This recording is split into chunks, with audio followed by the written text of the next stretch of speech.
Welcome, students. I am thrilled that you are joining me today as we open the door to Chapter 2, Reshaping India's Political Map. This is one of the most dynamic, chaotic, and ultimately defining periods in Indian history. The period we are exploring today is roughly from the 11th to the 17th century, and you might hear this called the later medieval period. Forget what medieval meant in Europe. For us, it signifies a time of non-stop action driven by constant invasions and the rise of totally new political forces. The map of India didn't just change, it was utterly redrawn. We have three big questions driving this chapter. How did foreign invasions and the rise of new dynasties dramatically reshape India's political boundaries? How did Indian society and economy adapt to this political instability? And crucially, what was the impact of all this on the lives of the common people? Sweeping historical map of India, focusing on the northwest and the Hindu Kush mountains. The change begins with continuous invasions from Central Asia, Turkic and Afghan forces, who were drawn by India's wealth and strategic ambitions. This pressure created the first major political earthquake in the north. The Delhi Sultanate from 1206 to 1526. The Delhi Sultanate, established in 1206, was actually a succession of 5 foreign dynasties: the Mamluks, Khiljis, Tughlaqs, Sayyids, and Lodhis. For over 3 centuries, Delhi became the new political center. Here is the aerial view of the Qutub Minar complex, Delhi. This structure shows the military might of the early Mamluk rulers. However, succession was incredibly unstable. Many sultans seized power violently. We can immediately see the rise of Delhi itself as a political epicenter. The Qutub Minar complex, a monument whose construction began under the first dynasty, the Mamluks, specifically Qutbuddin Aibak. The architecture here tells a complex story. Parts of the Quwwat-ul-Islam Mosque used materials from 27 destroyed Hindu and Jain temples. This mixing of destruction and creation is symbolic of the era. Now, for a quick check. Why did so many of these early rulers struggle with succession? The political system was highly unstable. Power was often seized through violence, and the average reign was often short. This internal chaos was constant.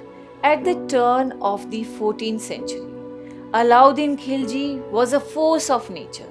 He conducted vast military campaigns across north and central India, sacking and plundering cities.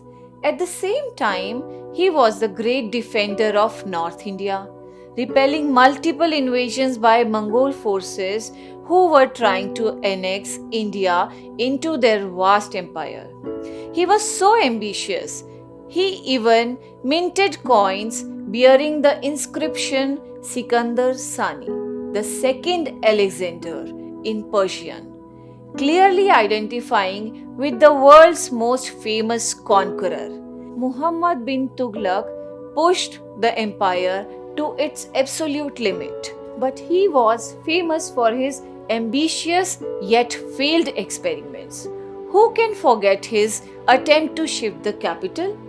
He decided to move his capital from Delhi to Daulatabad, formerly Devagiri, believing its central location would allow for better control of the entire empire. Imagine the logistics and sufferings, forcing the populace to travel over 1,000 kilometers, only for the plan to misfire and the capital to be shifted back to Delhi a few years later. Both transfers according to sources, resulted in a great loss of life. He introduced token currency, cheap copper coins, declared to have the value of silver and gold coins. While the concept is modern at the time, it created massive economic confusion, encouraging people to counterfeit the copper coins, causing the economy to decline. Let us address the impact on the people. This era was characterized by the imposition of the jizya, a discriminatory tax on non Muslims, the massive use of slave labor, and widespread iconoclasm, the destruction of temples, driven by both plunder and religious ideology. The final blow to the Sultanate came in 1398 with the devastating invasions of Timur. Delhi was left in ruins with huge number of people killed or enslaved. Timur withdrew with immense plunder, leaving chaos behind. The last dynasty, the Lodhis, emerged in the aftermath, but the Sultanate's territory had already shrunk considerably due to resistance from within India. Parts of the Rajasthan always remained largely beyond Delhi's grip. In the 15th century, the Sultanates faced stiff resistance from Rana Kumbha, the ruler of the Mewar kingdom. His stronghold, the Kumbhalgarh fort in the Aravalli hills, is a marvel of defense. It boasts one of the longest continuous wall in the world, 36 kilometers long. Such strategic locations surrounded by natural defenses like steep slopes and forest were critical for survival against powerful enemies. In the east, the Eastern Ganga kingdom of Kalinga, Odisha not only fought off the Sultanate but also commissioned the glorious Surya temple at Konark. Even among Muslim powers, competition rose. The Bahamani Sultanate, established in 1347, became a major independent force in the Deccan. And now it is the time for a quick recap. We saw the political map first centralized, then violently fractured. The initial power, the Delhi Sultanate, was characterized by instability and often discriminatory rule. Ultimately, the Sultanate failed due to internal chaos and invasions like Timur's. This led to the rise of resilient regional powers like the fortified kingdom of Mewar and the rival Bahamani Sultanate in the Deccan. The map is now weak and fragmented, the perfect setup for a massive change.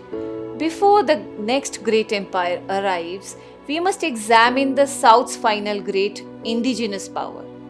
That is up next in part 2. Thank you.